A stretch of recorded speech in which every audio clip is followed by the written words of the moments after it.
গহীন বনের অন্তরালে সে লুকিয়ে থাকে, কখনো হাসে, আবার কখনো মায়া রচনা করে, ফুলের সুবাসে মোহিত করে, তার রূপে সম্মিহিত করে। আচ্ছা, আপনারা যদি এমন এক বনবিহারিণীর প্রেমে পড়েন, তবে তার মায়া থেকে বের হতে পারবেন? সুব্রত দাসের কলমে বনবিহারিণী গল্পে অরুণ এক বনবিহারিণীর প্রেমে পড়ে। তবে তার শেষ পরিণতি যে কি হয় তা জানতে পুরো গল্পটা শুনুন। সূত্রধর আমি শুকতারা, আর গল্প পাঠে আপনাদের ভূতেশ্বর। তো চলুন আজকের গল্প শুনে আসা যাক। অন্ধকার রাত। বাইরের জঙ্গলের মধ্যে থেকে মৃদুবাসীর শব্দ ভেসে আসছে, সাথে নপুর পায়ে কারোর হেঁটে বেড়ানোর পদশব্দও শোনা যাচ্ছে। অরুণের ঘুম ভাঙে, সজাগ হয়, বিছানায় উঠে বসে। চারপাশে তাকিয়ে দেখে সে অন্ধকার ঘরের মধ্যে বসে আছে। ঘড়িতে এখন যে কটা বাজে সেদিকেও তার খেয়াল নেই। তবে এই বাড়িতে সে ছাড়া আর কোনো জীব নেই। অরুণ নিজেই বলতে থাকে, এটা কি রকম শব্দ? কে নুপুর পায়ে এই জঙ্গলের মধ্যে এসেছে? আর কেনই বা এসেছে? এই 1 মাসে শব্দটা 3 বার শুনছি। তবে আশেপাশে তো কোনো মেয়েকে দেখিনি। বনের আদিবাসীরা এই রাতের বেলা আসলো নাকি? না না, তা কেন হবে?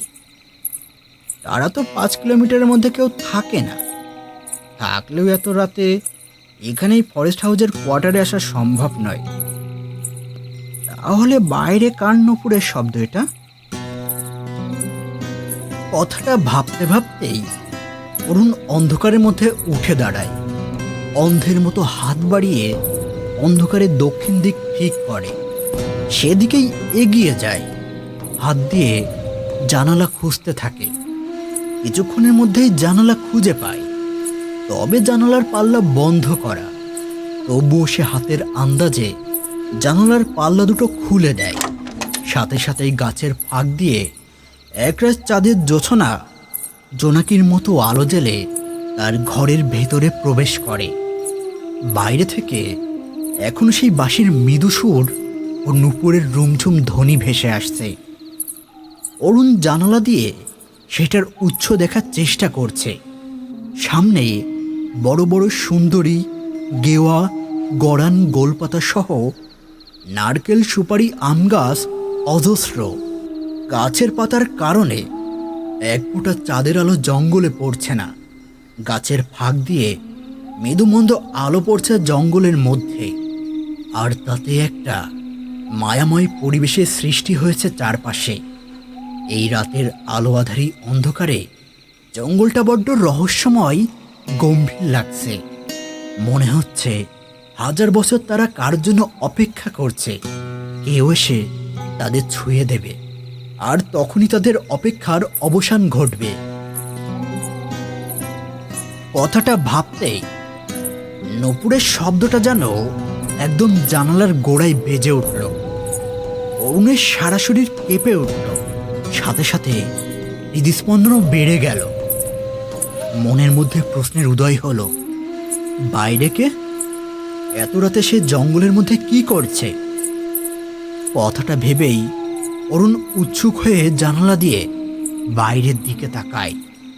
মৃদু আলোতে সে যা দেখতে পারে তাতে অবাক হয়ে যায়। চোখ দুটো বিস্ফারিত, বড় বড় হয়ে যায়। সে কি দেখছে, কাকে দেখছে, কোনো কিছুই বুঝতে পারছে না। শুধু সম্মোহিতের মতো সে দেখছে জানালার ওপাশে একটা নারী মূর্তি দাঁড়িয়ে আছে। খালি গা, শরীরে কোনো বস্ত্র নেই, খোলা চুল চাঁদের মতো উজ্জ্বল তার গাত্রবর্ণ। জানালার দিকে পিঠ করে এগিয়ে যাচ্ছে বনের দিকে। তার মুখ দেখা যাচ্ছে না, তবে পেছন থেকে তার উন্মুক্ত শরীর দেখা যাচ্ছে। আর তার শরীর দেখে মনে হয় ওই শরীরে এক বিন্দু মেদ নেই। কোনো অলীক মহিমায় বিধাতা তাকে অনেক যত্ন করে তৈরি করেছে। তার দেহে কোনো খুঁত নেই। একবার যে তাকে দেখবে তার সৌন্দর্যে মোহিত হয়ে যাবে। অরুণ রাতের অন্ধকারে এই মূর্তিটা দেখে নিজেকে ধরে রাখতে পারে না। তার হৃদয়ের মধ্যে কোথাও যেন একটা ঝড় সৃষ্টি হয়। বুকের ভেতর থেকে কোনো গুপ্ত বাসনা জেগে ওঠে। বাহ্যিক সব প্রশ্ন মাথা দিয়ে বেরিয়ে যাচ্ছে। তার মনে শুধু একটাই আশা জাগছে, ওই নারীকে তার চাই। যে কোনো মূল্যে তার সান্নিধ্য লাভ করা যেন তার বড্ড দরকার। ওই নারীর প্রতি অদম্য আকর্ষণ অনুভব করছে। তাই তো বিবেক বুদ্ধি হারিয়ে সে জানালায় দাঁড়িয়ে চিৎকার করে বলল, এই যে শুনছেন, কে আপনি? আর এই রাতের বেলায় কোথায় চলেছেন? কি হলো, কথা বলছেন না কেন? না, সামনের নারী মূর্তি দাঁড়ায় না, কোনো কথার জবাবও দেয় না। তবে চারপাশের প্রকৃতি যেন অদ্ভুত আনন্দে একটা মিছিল করে চলেছে। বাঁশির শব্দটাও আগের থেকে প্রখর হচ্ছে, আর নুপুরের শব্দটা ক্রমশ ক্ষীণ হয়ে আসছে।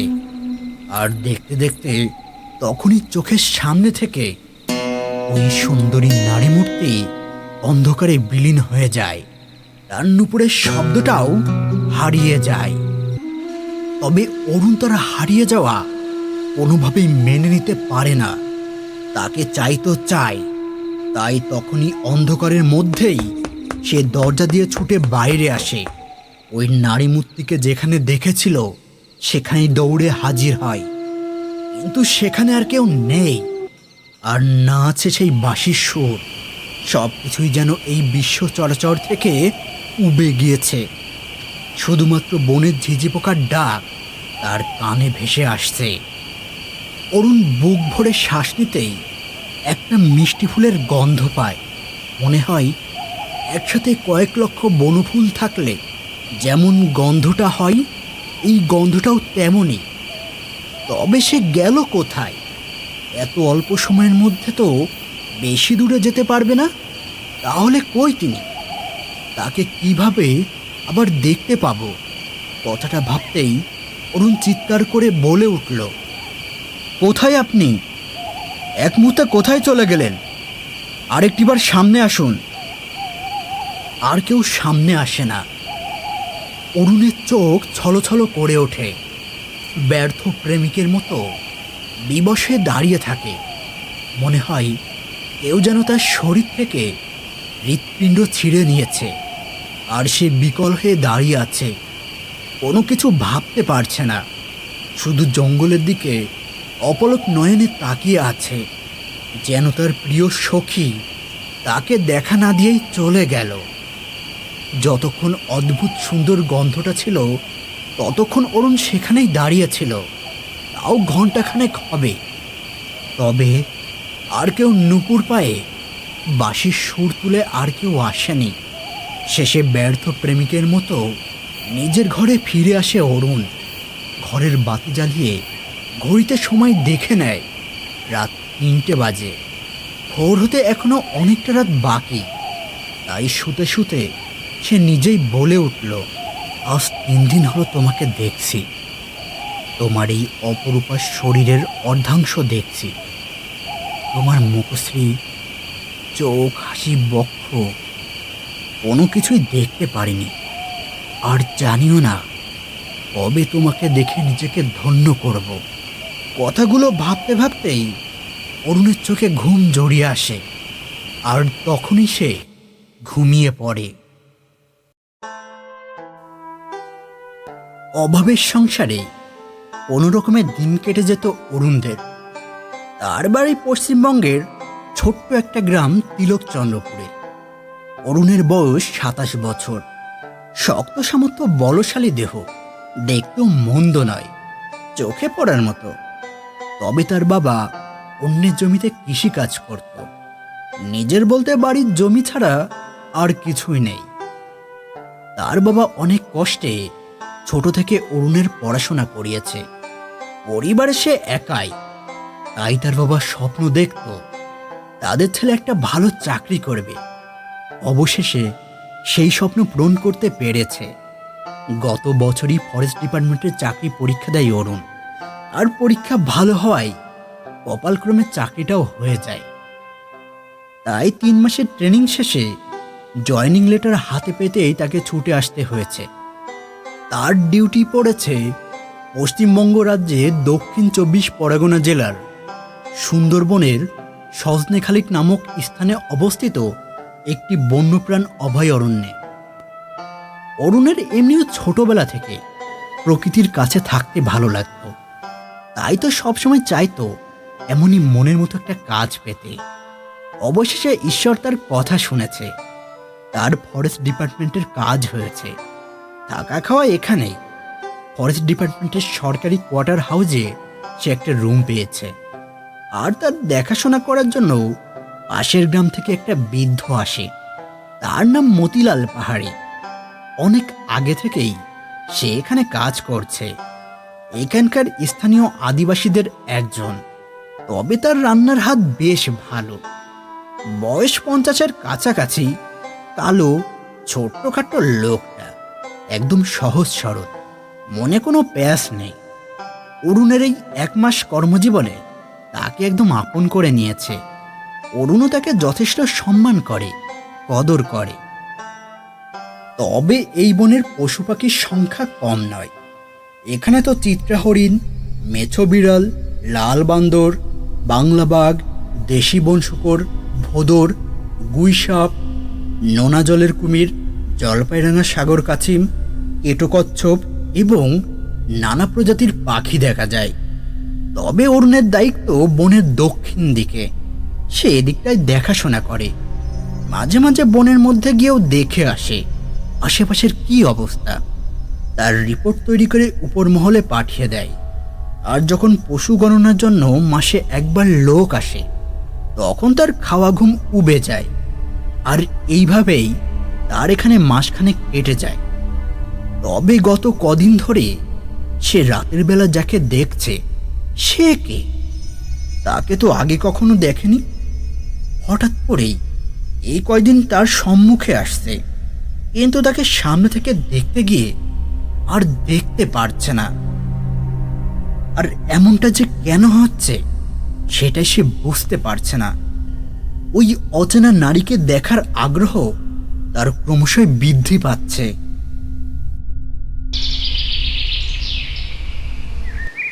বাবু, চা নিন। মতিলালের কণ্ঠস্বরে ঘুম ভাঙে অরুণের। চোখ খুলে সামনে তাকায়, হাই তুলে ঘুম জড়ানো গলায় বলল, কখন এলে মতিলাল? এই তো অল্প কিছুক্ষণ হলো, এসেই আপনাদের চা করে দিলাম। অরুণ উঠে বসে, চায়ের কাপটা নিজের হাতে নিয়ে চায়ের চুমুক দেয়। আর তখনই মতিলাল আবার বলল, বাবু, আপনার কি শরীর খারাপ? আপনাকে এমন শুকনো দেখাচ্ছে কেন? হ্যাঁ, কি বললে? আমাকে শুকনো দেখাচ্ছে? ওই, আমি তো ঠিকই আছি। তোমার কোথাও ভুল হচ্ছে দেখো। না না বাবু, আমার কোথাও ভুল হচ্ছে না। আপনার গাল বসে গিয়েছে, কপালের শিরা ফুলে উঠেছে, শরীরটাও প্রথম দিনের থেকে আজকে অনেক শুকিয়ে গিয়েছে। আপনার কি রাত্রে ঘুম হয় না? মতিলালের মুখে রাত্রে ঘুম হয় না কথাটা শুনে অরুণ একটু চমকে ওঠে। সত্যি তো, আর 3 রাতে ঘুম হয়নি।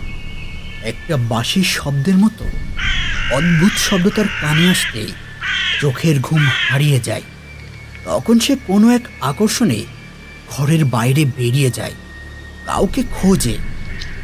তার দেখা পেয়েও ধরতে পারে না।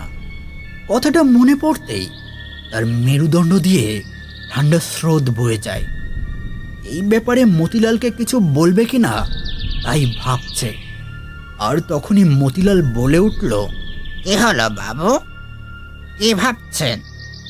না কিছু না, আচ্ছা, রাত্রেবেলায় বনের মধ্যে কেউ কি বাঁশি বাজায়? তোমার কি এমন কাউকে চেনা জানা আছে? কথাটা শুনতেই মতিলাল যেন চমকে ওঠে, চোখে মুখে ভয়ের চিহ্ন ফুটে ওঠে। সে কাঁপা কাঁপা গলায় বলল, আপনি কি রাতের বেলা কোনো বাঁশির শব্দ শুনতে পারেন? আর কাউকে কি দেখতে পান বাবু? মতিলালের মুখে এমন কথা শুনে অরুণ একটু অবাক হয়ে যায়। সে কাউকে যে দেখতে পায় সেই কথা তো ওকে বলেনি। তাহলে সে জানলো কি করে সে কাউকে দেখতে পারে? কথাটা নিজের মনে ভাবতে ভাবতেই অরুণ বলল, তুমি এসব জানলে কি করে যে আমি কাউকে দেখতে পারি? মতিলালের চোখে মুখে ভয় ফুটে ওঠে, ঠোঁট কাঁপছে, একবার ঢোক গিলে নেয়, তারপর বলল, না না, তেমন কিছু না বাবু, এমনি আন্দাজ করলাম। জঙ্গলের মধ্যে রাতের বেলা নানা রকম পাখি ডাকে, তাদের ডাকার শব্দ এমন বাঁশির মতো মনে হয়। তবে আপনি ওই শব্দ শুনলে আর বাইরে বের হবেন না। রাত্রে বাইরে হিংস্র জানোয়ার থাকতে পারে। অরুণ চুপ করে কথাগুলো শুনল। তবে মতিলাল যেন ওই কথাগুলোর মধ্যে কিছু লুকিয়ে গেল। অরুণ আর তাকে বিরক্ত না করে বলল, আচ্ছা ঠিক আছে, আমি আর রাত্রেবেলা বাইরে যাব না। কথাটা শুনতেই মতিলালের মুখে শুকনো হাসি ফুটে ওঠে, মৃদু হেসে বলল, বাবু, সকালের জন্য লুচি তরকারি করে দিই, আর দুপুর ও রাতের জন্য ভাত ও দেশি মুরগির মাংস রান্না করি, কি বলেন? তোমার যা ভালো মনে হয় তাই করো, আর তাড়াতাড়ি করে নাও। আমি আজকে নদীতে গিয়ে স্নান করে আসি, কি বলো? অরুণের বাড়ির কাছাকাছি একটা ছোট্ট নদী আছে। এক কথায় পাহাড় থেকে নেমে আসা ছোট্ট একটা ঝর্ণার স্রোত। তাতে কোনো কুমির নেই। এর আগেও সে একবার দুবার ওখান থেকে স্নান করে এসেছে। তাই মতিলাল মৃদু হেসে বলল, আসুন বাবু, ততক্ষণে আমার রান্না হয়ে যাবে। কথাটা বলে মতিলাল হনহন করে ঘর থেকে বেরিয়ে যায়। অরুণও বিছানা ছেড়ে উঠে দাঁড়ায়। একটা টাওয়াল নিয়ে চটি পায়ে সেও বাড়ির বাইরে আসে। বাড়ির পাশে বড় বড় গাছ, সূর্যের আলো পাতার ফাঁক দিয়ে অল্প পরিসরে মাটিতে এসে পড়ছে। সকালের পাখির কলকাকলি ধ্বনি সর্বত্রে বিরাজ করছে। এটা বন্যা স্বর্গ, সেটাই সে বুঝতে পারে না। তার কাছে যেন এটাই স্বর্গ মনে হয়। প্রকৃতির এই অপরূপ সৌন্দর্যের মতো আর কোনো কিছু যে হয় না, এটাই যে ধরনের স্বর্গ। অরুণ চারপাশের প্রকৃতি দেখতে দেখতে শুকনো পাতার উপর পা ফেলে সামনের দিকে এগিয়ে যাচ্ছে। আশেপাশে সে ছাড়া আর কোনো মনুষ্য নেই। তাকে দেখে অবশ্য কয়েকটা খরগোশ কাঠবিড়ালি দৌড়ে পালালো। গাছের পাখিগুলো চিৎকার করে উঠল। তবে অরুণ চারপাশে দেখতে দেখতে মোহিত হয়ে যাচ্ছে। এই প্রকৃতি সে যত দেখে ততই যেন নতুন লাগে। হাঁটতে হাঁটতে সে ছোট্ট নদীর কাছে চলে এসেছে। নদীর বুকে স্বচ্ছ জল হীরের মতো চকচক করছে। সে নদীর ঘাটে বসে চারপাশে দেখতে থাকে। আর তখনই মনে হয় তার পেছনে কেউ হাসলো। আর তখনই অরুণ পেছনে ফিরে তাকায়, কিন্তু আশেপাশে কাউকে দেখতে পারে না। সে ছাড়া আর কেউ তো নেই। তবুও সে একবার জিজ্ঞাসা করলো, কে কে হাসলো? কোনো জবাব আসলো না। পরক্ষণেই তার মনে হলো হয়তো তার মনের ভুল। এমনি পাখির কলকাকলি তার কাছে হাসির শব্দের মতো শুনিয়েছে। তাই সেদিকে মন না দিয়ে একদৃষ্টে তাকিয়ে থাকে স্বচ্ছ জলের দিকে। জলের মধ্যে একটা বড় নাম না জানা মাছ ছোট্ট পোনাচারার দল নিয়ে ঘুরে বেড়াচ্ছে। সেটাই দেখছে অরুণ। ওরা এখান থেকে গেলে তবেই জলে নামবে সে। আর তখনই সেই হাসির শব্দটা আবার শোনা যায়। এবার শব্দটা অরুণের খুব কাছে। আর তখন সে পেছনে তাকায় আর দেখতে পারে তার থেকে ৮-১০ মিটার দূরে একটা গাছের আড়ালে একটা মেয়ে লুকিয়ে আছে। তবুও তাকে দেখা যাচ্ছে। সে হাসছে। তার মুখ চন্দ্রের মতো উজ্জ্বল, গায়ের রং যেন দুধে আলতা, শরীরে পাতা রঙের একটা শাড়ি পরা, মুখে তার লাবণ্যময়ী একটা হাসি। তার হাসির শব্দের প্রকৃতি যেন পরম নৃত্যে নেচে উঠেছে। তাকে দেখে মনে হয় সে কোনো মনুষ্য নয়, যেন দেবলোক থেকে নেমে আসা কোনো দেবী। যেমন রূপ তার তেমনি মোহনীয় হাসি। অরুণ তাকে দেখে আর নদীর পাড়ে বসে থাকতে পারে না। আর তখনই সে ওই নারীটির দিকে দৌড়ে যায়। আর নারীটিও শব্দ করে হাসতে হাসতে অরুণের থেকে দূরে সরে যায়। অরুণ যত তার কাছে যেতে চাইছে ততই যেন সেই নারী মূর্তিটা তার থেকে দূরে সরে যাচ্ছে। তাদের মধ্যে দূরত্বের যে নির্দিষ্ট সমানুপাত, সেটা কখনোই দূর হচ্ছে না। তবুও অরুণ কোনো এক অমুক আকর্ষণে ওই নারীর পেছনে পেছনে দৌড়ে চলেছে। আর নারীটাও গাছগাছালির ফাঁক দিয়ে প্রবাহিত ঝর্ণার মতো হাসতে হাসতে দৌড়ে চলেছে। অরুণ দৌড়াতে দৌড়াতে বনের কত গভীরে চলে এসেছে আর সেদিকে খেয়াল নেই। এখন তার একটাই লক্ষ্য, যে করেই হোক এই মেয়েটার সাথে কথা বলতেই হবে, তাকে দেখতে হবে, তার সাথে সখ্যতা গড়ে তুলতে হবে, জিজ্ঞাসা করতে হবে কেন একা সে এই গভীর বনে ঘুরে বেড়ায়, তার কোনো ভয় ডর নেই। তারা দৌড়াতে দৌড়াতে অদ্ভুত একটা জায়গায় চলে এসেছে। জঙ্গলের মধ্যে একটা রাজপ্রাসাদ স্বর্ণের মতো ঝলমল করছে। আর সেই নারীটা দৌড়াতে দৌড়াতে সেই প্রাসাদের মধ্যেই প্রবেশ করে।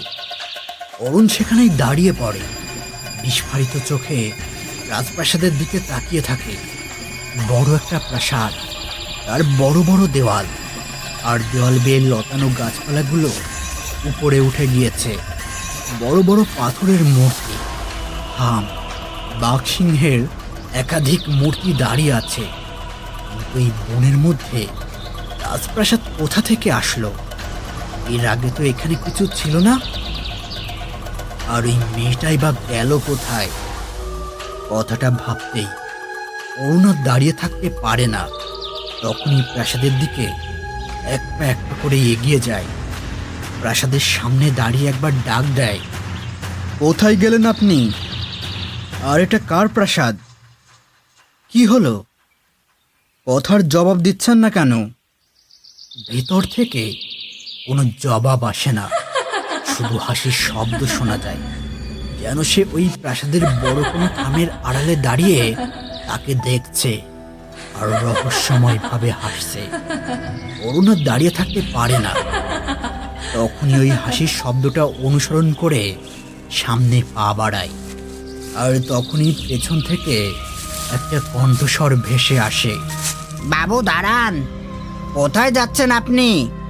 স্নান না করে এতক্ষণে গভীর বনে কি করছেন? কথাটা কানে যেতেই পেছনে তাকায় অরুণ।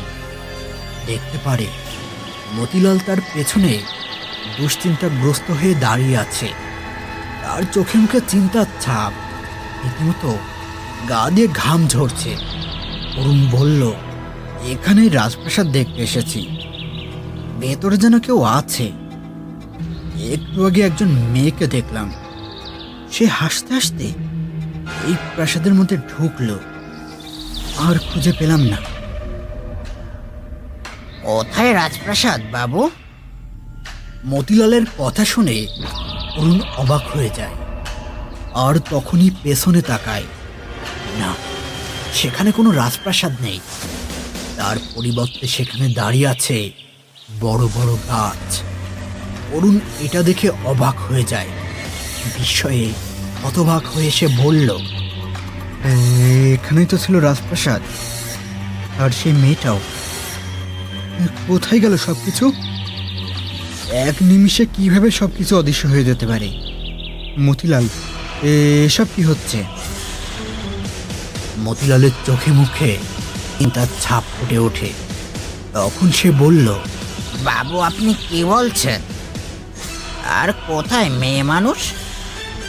কোনো মেয়ে মানুষ এই গভীর বনের মধ্যে আসবে না তো। আপনি ভুল দেখেছেন। অরুণ আর কোনো কথা বলে না। সে জানে মতিলাল তার কথা বিশ্বাস করবে না, তাই সে নিজেকে সামলে নেয়। তারা তখনই কোয়ার্টারের দিকে এগিয়ে আসে। সারাদিন পার হয়ে যায়। অফিস থেকে ঘুরে সন্ধ্যার আগেই অরুণ তার কোয়ার্টারে ফিরেছে। এই ব্যাপার নিয়ে অরুণ আর কারোর কাছে কিছু বলেনি। সে জানে তার কথা কেউ বিশ্বাস করবে না, তবে সে তাতে কোনো তোয়াক্কা করে না। সে নিজের মতো থাকতেই স্বাচ্ছন্দ্য বোধ করে। অরুণ এখন তার ঘরে বসে আছে, সামনেই খোলা জানালা। সেদিকে তাকিয়ে কিছু ভাবছিল, আর তখনই মতিলাল ঘরে প্রবেশ করল। অরুণের সামনে সে বলল, বাবু একটা কথা বলার ছিল। হঠাৎ মতিলালের প্রবেশে বাস্তবে ফিরে আসে অরুণ। তখন তার মুখের দিকে তাকায়। কোনো কারণে যেন মতিলালের মুখে দুশ্চিন্তার রেখা অঙ্কিত আছে। অরুণ তার এমন অবস্থা দেখে বলল, কি হয়েছে? জরুরি কিছু বলার আছে নাকি? মতিলাল ঢোক গিলে মৃদু কণ্ঠে বলল, বাবু আজকের রাত্রে আমি কি এখানে থাকবো? আপনি যেসব দেখছেন তাতে করে আপনার একা থাকা মোটেও নিরাপদ নয়।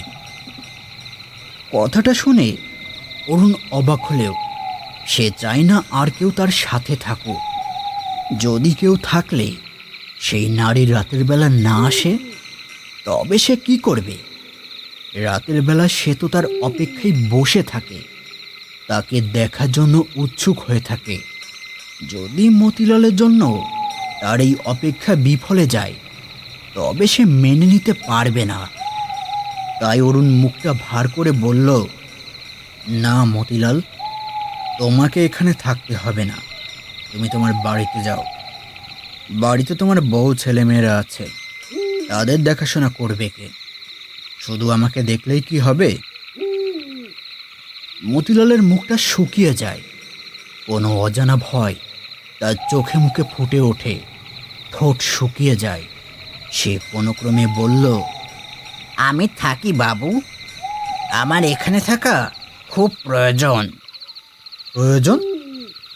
কিসের প্রয়োজন? তুমি কি আমার থেকে কিছু লুকাচ্ছ মতিলাল? মতিলাল চমকে ওঠে। তৎক্ষণাৎ সে বলল, না না, কিছু লুকাচ্ছি না। বেশ, আমি থাকবো না। তবে আপনি কথা দেন রাতের বেলা জঙ্গলের মধ্যে কোথাও যাবেন না। অরুণ মতিলালের পিছু ছাড়ানোর জন্য তখনই জবাব দিল, আচ্ছা ঠিক আছে, রাতের বেলা জঙ্গলে যাব না। তোমাকে আর এত ভাবতে হবে না। তুমি সাবধানে বাড়িতে যাও। আচ্ছা, যাচ্ছি বাবু। কথাটা বলে বিমর্ষ মুখে মতিলাল ঘর থেকে বের হয়ে যায়। অরুণ যেন স্বস্তির নিঃশ্বাস ছেড়ে বাঁচল। সে ওই অনুভূতির স্বাদ কারোর সাথে ভাগাভাগি করে নিতে চায় না। ওই অনুভূতি, অপেক্ষা, এমনকি ওই রূপবতী নারী একান্তই তার ব্যক্তিগত, নিজস্ব। তার ভাগ সে কাউকে দেবে না। ঘড়ির কাঁটা যখন 10টা পার করেছে, তখন অরুণ রাতের ডিনার করে নেয়। বাইরের খোলা জানলা দিয়ে দূরে তাকিয়ে তার প্রতীক্ষা করতে থাকে। সে জানে আজও সেই নারীটা আসবে, তাই অধীর আগ্রহে তার অপেক্ষায় বসে আছে। বাইরের গাছপালার পাতার ফাঁকে জোনাকি জ্বলছে। দূর থেকে নাম না জানা পাখির কলকাকলি শোনা যাচ্ছে। এই রাতের বেলাও কত রাত জাগা পাখিরা জেগে থাকে তাদের সঙ্গিনীর দৃষ্টি আকর্ষণ করতে। তাদের কত রকম সুরে আহ্বান করে, তার কোনো ঠিক নেই। কথাটা ভাবতে ভাবতেই সামনে থেকে বাঁশির মৃদু সুর ধ্বনি ভেসে আসে। বাতাসে ভর করে জানালা দিয়ে তার ঘরের ভেতরে প্রবেশ করে। আর তখনই অরুণের ইন্দ্রিয় সজাগ হয়ে জানান দিল সে আসছে, তার আসার সময় হয়ে এসেছে। কথাটা ভাবতেই অরুণ উঠে বসে, ঘড়িতে সময় দেখে নেয় 11:15। কখন যে এত সময় হয়েছে সেটা সে খেয়ালই করেনি। তবে সে আর না ভেবে নিঃশব্দে ঘরের দরজা খুলে বাইরে বেরিয়ে আসে। মনে আজ তার দৃঢ় প্রত্যয়, যে করেই হোক ওই নারী মূর্তির সাথে আজ তার কথা বলতেই হবে। অরুণ জঙ্গলের মধ্যে এসে দাঁড়িয়েছে, বাঁশির সুরটাকে অনুসরণ করছে। এই রাতের বেলা গাছের পাতার ফাঁক দিয়ে মৃদু চাঁদের আলো মাটিতে এসে পড়ছে। তবে অরুণ তার লাইট নিয়ে এসেছে, তাই আজ আর পথ চলতে কোনো অসুবিধা হয় না। সে হাঁটতে হাঁটতে বাঁশির শব্দের অনেক কাছে চলে যায়, আর তখনই তার কানে নুপুরের মৃদু শব্দ ভেসে আসে। কেউ যেন তার পেছনেই হেঁটে আসছে, সাথে রহস্যময়ী হাসির শব্দ। বনের প্রতিটা গাছে আঘাত লেগে প্রতিধ্বনিত হচ্ছে। আর ঠিক এমন সময় নুপুরের ওই শব্দটা অরুণের পেছনে এসে থমকে যায়। আর তখনই অরুণ পেছনে ফিরে তাকায়। হাতে টর্চ সামনে ফেলতেই কোনো কারণে টর্চটা জ্বলছে না। অথচ টর্চ তো ঠিকই আছে, এতক্ষণও জ্বলছিল, তাহলে এখন জ্বলছে না কেন? এইসব কি হচ্ছে? কথাটা ভাবতেই অরুণ অন্ধকারের মধ্যে একদৃষ্টে তাকিয়ে কাউকে খোঁজার চেষ্টা করে, কিন্তু গাঢ় অন্ধকারে কিছু দেখতে পারে না। তবে বেশ কিছুক্ষণ পর অন্ধকারে চোখ সওয়া হতেই সে বুঝতে পারে অন্ধকারের মধ্যে এক মনুষ্য অবয়ব তার সামনেই দাঁড়িয়ে আছে। অদ্ভুত একটা খুশি খেলে যায় অরুণের সারা শরীরে। অরুণ উৎসাহিত হয়ে বলল, তুমি এসেছো আমার কাছে? জানো তোমার জন্য আমি কত প্রতীক্ষা করি। অন্ধকারের মধ্যে থেকে কোনো জবাব আসে না। বেশ কিছুক্ষণ চারপাশ শুনশান নিস্তব্ধ বিরাজ করে। রাতের হুতুম পেঁচা ডেকে ওঠে, সাথে জোনাকিরাও যেন একসাথে জ্বলে ওঠে। আর তখনই হঠাৎ করে একটা সুন্দর নারীর অপূর্ব কণ্ঠস্বর শোনা যায়। কেন কেন তুমি আমার জন্য প্রতীক্ষা করো? আমি তোমার কে হই যে তুমি আমার জন্য অপেক্ষা করো? কণ্ঠস্বরটা শুনেই অরুণের চোখে মুখে খুশির ঝিলিক খেলে যায়। সে সামনেই আছে, আজ তার সাথে কথা বলছে। কথাটা ভেবেই মনে অদ্ভুত আনন্দ খেলে যায়। আর তখন সে বলল, জানি না তুমি আমার কে, আবার মনে হয় তুমি ছাড়া আর কিছুই আমার নয়। এই পৃথিবীতে আমার জন্ম তোমার জন্য, তোমাকে কাছে পাওয়ার জন্য। অরুণের কথাটা শুনে মৃদু একটা হাসির শব্দ বনের চারিদিকে ছড়িয়ে যায়। তার হাসির শব্দে জঙ্গলের পাখিরাও যেন একসাথে গান গেয়ে উঠল। তারপর ওই নারীর কণ্ঠস্বর আবার বলে উঠল, তাই বুঝি? তবে আমি তো কাউকে ধরা দিই না, তুমি আমাকে কিভাবে কাছে পাবে? জানি না, আমি কিছুই জানি না। আমি শুধু তোমাকে একটাবার দর্শন করতে চাই। তোমাকে দেখে আমি আমার জীবনটাকে সার্থক করতে চাই। কিন্তু আমি যে তোমার সামনে আসব না, তোমাকে দেখা দেব না। কেন কেন দেখা দেবে না?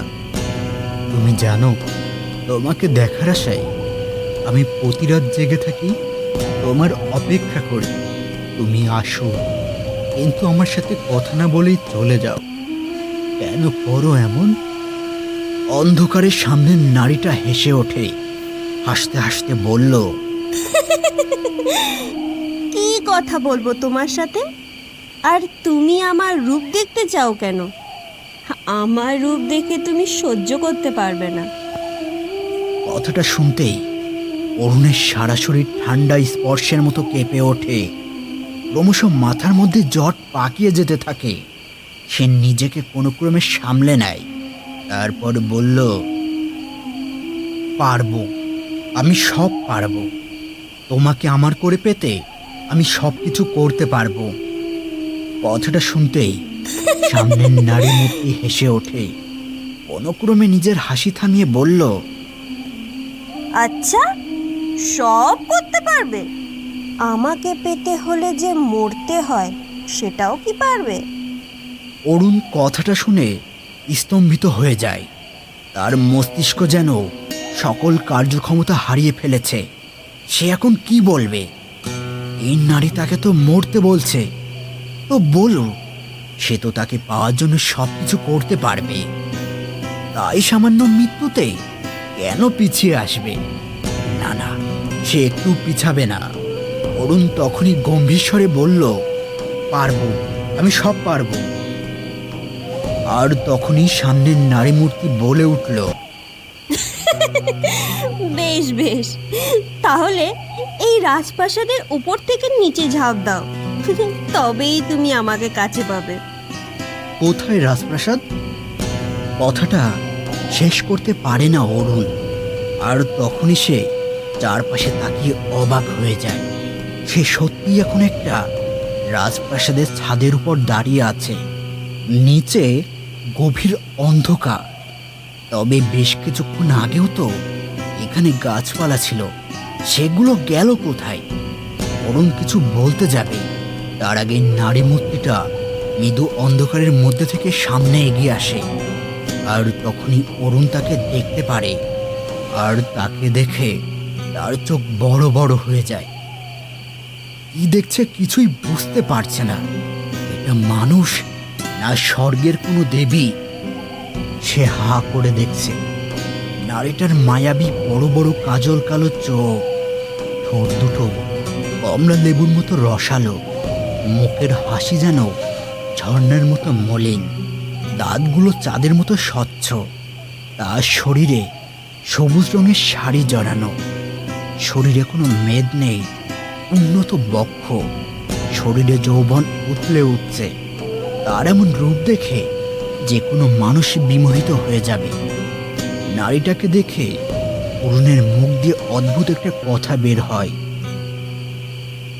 অপূর্ব, তোমার জন্য আমি একবার নয় 1000 বার মরতে পারি। কথাটা শেষ করার আগেই অরুণের সামনে দাঁড়িয়ে থাকা ওই নারী মূর্তি হাসতে হাসতে ছাদ থেকে গাঢ় অন্ধকারের মধ্যে ঝাঁপ দেয়।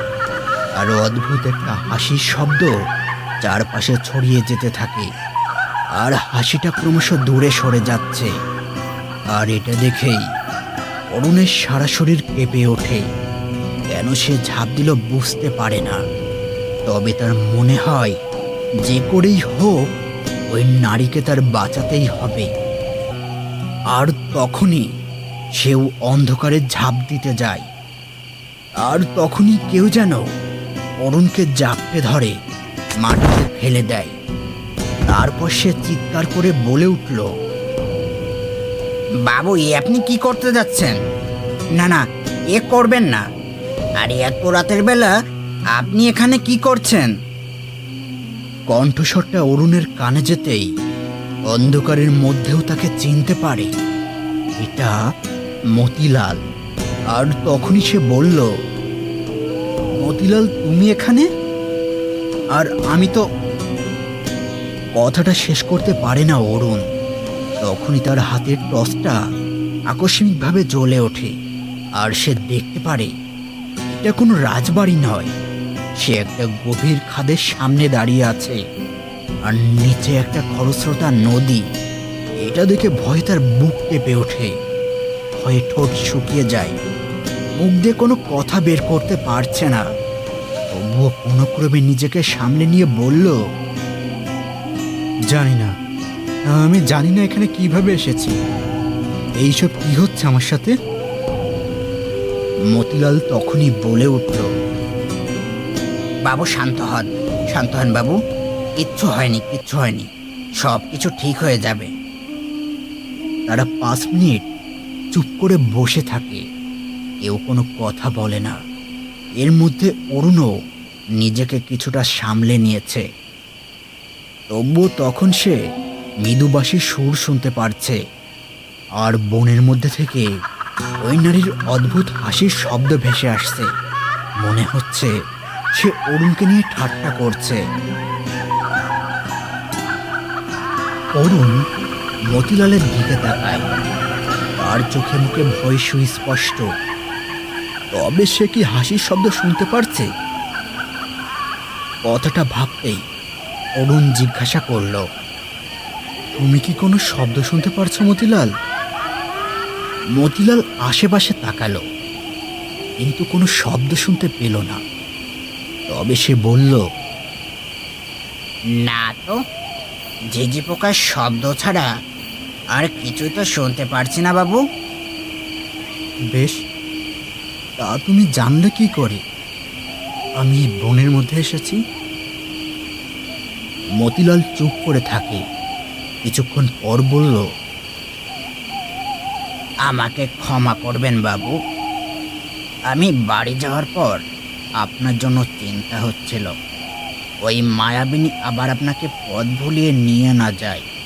তাই তখনই আমি আবার আপনার ঘরে ফিরে আসি, কিন্তু ঘরে এসে দেখি আপনি সেখানে নেই। আর তখনই আপনারে খুঁজতে বনের মধ্যে এসেছি। এসে দেখি আপনি এই খাদের মধ্যে ঝাঁপ দিতে যাচ্ছেন, আর তখনই আপনাকে ধরে ফেলি। অরুণ কথাগুলো শুনছিল, তবে মায়াবিনীর শব্দটা তার মস্তিষ্কে কাটার মতো আটকে যায়। আর তাই সে জিজ্ঞাসা করল, মায়াবিনীকে?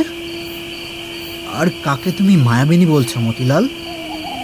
আপনি যে সুর শুনতে পান, যে হাসি শুনতে পান, আর যে নারীকে দেখতে পান, ওই সব কিছুই ওই মায়াবিনীর সৃষ্টি। সে এই জঙ্গলে আসা প্রতিটা মানুষকে পথ ভুলিয়ে মায়া রচনা করে তাদের শেষ করে। মানে কে তিনি? আর এসব কি বলছো তুমি? বাবু, ঘরে চলুন, আমি আপনাকে সব খুলে বলছি। অরুণ আর কোনো কথা বাড়ায় না। মনের মধ্যে নানা রকম সংশয় নিয়ে তখনই তারা জঙ্গলের মধ্য থেকে কোয়ার্টারে ফিরে আসে। ঘরে আসতেই অরুণ তাকে জিজ্ঞাসা করে, এবার বলো সত্যিটা, কে ও? আর কেনই বা সে সবাইকে হত্যা করে? মৃদু আলোর নিচে মতিলাল বসে আছে। অজানা কোনো কারণে তার চোখ দুটো বারবার বড় হয়ে যাচ্ছে, আর সাথে সাথেই সে নিজেকে সামলে নিচ্ছে। একটা দীর্ঘশ্বাস ছেড়ে সে মৃদু কণ্ঠে বলতে শুরু করলো, আপনি যাকে দেখতে পারেন সেটা কোনো মানুষ নয়, অপদেবী, লৌকিক অপদেবী। তবে যারা বনে বসবাস করে তাদের তিনি মঙ্গল দেয়নি, তাদের কোনো সর্বনাশ করে না। তবে যারা বাইরে থেকে আসে তাদের কাউকেই ছাড়ে না। তাকে আমরা কই বনবিবি। তার ইতিহাস আছে, মানুষ থেকে এই অপদেবী হবার ইতিহাস। কি সেই ইতিহাস? আমারে খুলে বলো মতিলাল। বলছে শুনুন। ভারত ও বাংলাদেশ উভয় দেশের সুন্দরবন অঞ্চলেই মৎস্যজীবী, মধু সংগ্রহকারী ও কাঠুরিয়া জনগোষ্ঠীর মানুষেরা হিন্দু মুসলমান নির্বিশেষে বাঘের হাত থেকে রক্ষা পেতে বনবিবির পুজো করেন। 1500 সাল নাগাদ সুন্দরবন এলাকায় দক্ষিণ রায়, বণিকধলাই, মোলাই এবং গাজীর অস্তিত্বের কথা বিভিন্নভাবে জানা যায়। বনবিবি ছিলেন ইব্রাহিম নামে এক আরবের কন্যা। ইব্রাহিমের স্ত্রী গুলান বিবি।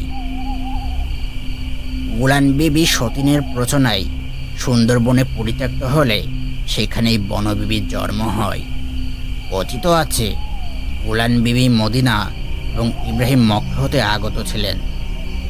দক্ষিণ রায় ছিলেন যশোরের ব্রাহ্মণনগরের রাজা মুকুট রায়ের অধীনস্থ ভাটির দেশের সামন্ত। দক্ষিণ রায়ের সঙ্গে বনবিবির একাধিকবার যুদ্ধ হয়। শেষে দক্ষিণ রায় পরাজিত হয়ে সন্ধি করেন। দক্ষিণ রায়ের পরাজয়কে বাঘ বা অপশক্তির পর্যায় হিসেবে মনে করা হয়। এই পর্যন্ত সব ঠিকই ছিল, কিন্তু এর পরের ইতিহাস কেউ জানে না। এরপর থেকে বাইরের শহরে মানুষেরা বনে আসতো। তাদের মধ্যে সিদ্ধার্থ ছিলেন একজন। তিনি যেমন রূপবান তেমনই প্রভাবশালী ছিল। তিনি এই সুন্দরবনে আসে বনবিবির সাথে সখ্যতা তৈরি করে, কিন্তু তার মনে ছিল খারাপ অভিসন্ধি। তিনি বন্ধুত্বের আড়ালে আস্তে আস্তে এই বনের সম্পদ লুটপাট, বাঘ হরিণ শিকার করে নিয়ে যেতে থাকলো। বনবিবি সেই খবর তখনও জানতে পারেনি। তবে যখন জানতে পারে ততক্ষণে অনেক দেরি হয়ে যায়। সিদ্ধার্থ সাধারণ মানুষের উপর নির্যাতন শুরু করে। বনবিবিকে আটকে রাখে, তবে তাকে বেশি দিন আটকে রাখতে পারে না। একদিন অমাবস্যার রাতে বনবিবি ওই আটকানো থেকে কিভাবে যেন মুক্তি পেয়ে যায়, সেটা কেউ জানতে পারে না। আর তখনই তিনি গিয়ে সিদ্ধার্থকে নিজের হাতে শেষ করে। তারপর থেকে আর কেউ কোনোদিন বনবিবিকে দেখেনি। সবাই বলতো তিনি প্রকৃতির সাথে মিশে গিয়েছে। তবে যখনই এই সুন্দরবন অঞ্চলে কোনো অমঙ্গলের ছায়া ঘনিয়ে আসে, তখনই তিনি আবির্ভাব হয়। বন্যপ্রাণী, এলাকার মানুষজন সবাইকে তিনি রক্ষা করে। তবে তার পরিবর্তে বনের মধ্যে একটা সাপ প্রতিষ্ঠিত হয়। তিনি বাইরের কোনো মানুষকে সহ্য করতে পারে না। বাইরের মানুষ দেখলেই তার মৃত্যু স্পৃহা জেগে ওঠে। তখনই বনবিবি মৃত্যুর পরোয়ানা নিয়ে হাজির হয়, বাইরের মানুষের শেষ করে। আর যে তার ওই বাঁশির সুর একবার শুনতে পারে, তাকে আর কোনোভাবেই বাঁচানো যায় না। তিনি বাঁচতেও দেন না। এর আগেও এই কোয়ার্টার থেকে অনেক বহিরাগত মানুষ নিখোঁজ হয়ে গিয়েছে, তাদের আর খুঁজে পাওয়া যায়নি। বনবিবি তাদের নিয়ে গিয়েছে। বনবিবি আমাদের কাছে দেবী হলেও তিনি বাইরের মানুষের কাছে অপদেবী, সর্বনাশিনী। তার হাত থেকে বাইরের কোনো মানুষ রক্ষা পায় না। পুরো কাহিনীটা শুনে অরুণের বুকের মধ্যে শীতল একটা স্রোত বয়ে যায়। চোখ দুটো চকচক করে ওঠে। তার কানে এখনো বাঁশির মৃদু সুর ভেসে আসছে। আর মনে হচ্ছে তার আশেপাশেই যেন একটা মৃদু হাসির শব্দ ভেসে বেড়াচ্ছে। আর এই রাতের আধারে সব কিছু যেন বড্ড ভয়াবহ লাগছে। শেষমেশ কি তার জীবনও যাবে? কি হলো বাবু, চুপ করে আছেন কেন? কি ভাবছেন? মতিলালের কথা শুনে বাস্তবে ফিরে আসে অরুণ। সে নিজেকে কোনো ক্রমে সামনে নিয়ে বলল, তাহলে কি এবার আমিও মারা যাব মতিলাল? ওই অপদেবীর সাপে আমিও কি পতিত হব? মতিলালের চোখ বড় বড় হয়ে যায়। অজানা ভয়ে তার শ্বাস যেন কমে যায়। আর তখন সে বুক ভরে শ্বাস নেয়। তারপর বলল, এমন কথা কখনোই ভাববেন না বাবু। আমি আছি তো আপনার সাথে। আপনি কোনো চিন্তা না করে ঘুমিয়ে পড়ুন, সব ঠিক হয়ে যাবে। অরুণের মনটা উদাস হয়ে যায়। তবু একবার ঘড়ির দিকে তাকায়। এখন রাত 2টো বাজে। হয়তো আর ঘুম আসবে না। তবুও বসে থেকে কি হবে? কিছুই হবে না। তাই সে বলল, বেশ, ঘুমাচ্ছি। তবে তুমি কোথায় থাকবে? মতিলাল বলল, আমি সামনের ওই সোফায় শুয়ে থাকছি বাবু। কোনো কিছু অস্বাভাবিক হলেই আমাকে ডাক দেবেন, আমি উঠে যাব। আচ্ছা ঠিক আছে। কথাটা বলে অরুণ নিজের বিছানায় শুয়ে পড়ে। মতিলালও সামনের সোফায় গিয়ে হাত পা মিলিয়ে শুয়ে পড়ে। ঘরের লাইটও বন্ধ হয়ে যায়। ঝিঁঝি পোকার ডাক ও বনের রাত পাখির কলকাকলি ছাড়া আর কোনো শব্দ শোনা যায় না। অরুণের কখন যে চোখ লেগেছে সে নিজেও জানে না। তবে হঠাৎ করে সে অনুভব করতে পারে তার কানের কাছে সেই বাঁশির শব্দ ভেসে আসছে। অদ্ভুত মায়াঘন সেই বাঁশির সুর। বাঁশির তরঙ্গে যেন সে মোহিত হয়ে যাচ্ছে। শরীর ক্রমশ বিবশ হয়ে যাচ্ছে। আর তখনই বাঁশির সাথে আরও অদ্ভুত সব শব্দ ভেসে আসে। বাঁশির শব্দে যেন চারপাশে ছোটোখাটো ঝড় শুরু হয়েছে। আর ওই ঝড়ের মধ্যে কারণ নুপুর পায়ে হেঁটে বেড়ানোর শব্দ ও হাসির মিহি শব্দ বাতাসে মিশে যাচ্ছে। আর তখনই অরুণ ঘুম থেকে লাফ মেরে উঠে পড়ে। আর ঠিক সেই মুহূর্তে কোনো এক নারী কণ্ঠস্বর যেন তার কানের কাছে বলে যায়, এসো অরুণ, আমার কাছে এসো, আমি তোমার জন্যই তো অপেক্ষা করছি। কথাটা শুনতেই অরুণ বিছানায় আর বসে থাকতে পারে না। তখনই লাফ দিয়ে বিছানা থেকে নামে। তার চোখ দুটো খোলা, বিস্ফারিত, তবে তার যেন কোনো সংজ্ঞা নেই।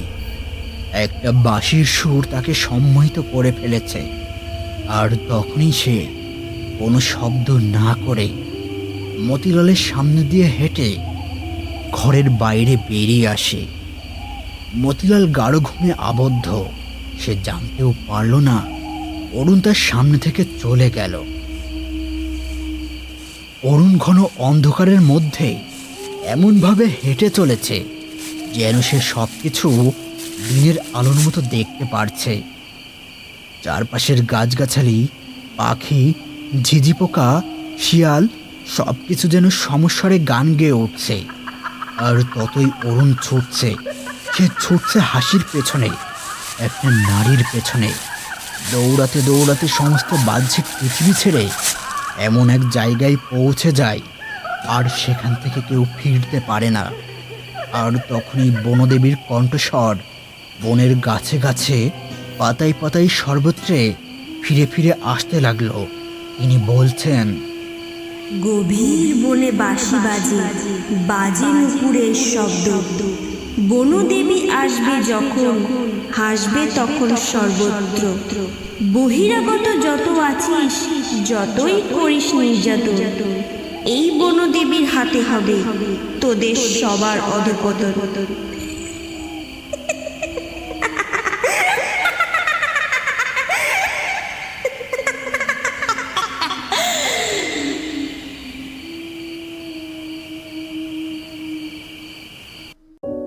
আজকের গল্প এ পর্যন্তই। যদি গল্পটি ভালো লেগে থাকে তাহলে অবশ্যই চ্যানেলটাকে সাবস্ক্রাইব করে দিও। আর হ্যাঁ, প্রতি সপ্তাহে এমন নিত্য নতুন গল্প নিয়ে হাজির হই। তাই সবসময় সাথে থাকুন, পাশে থাকুন। শুভরাত্রি।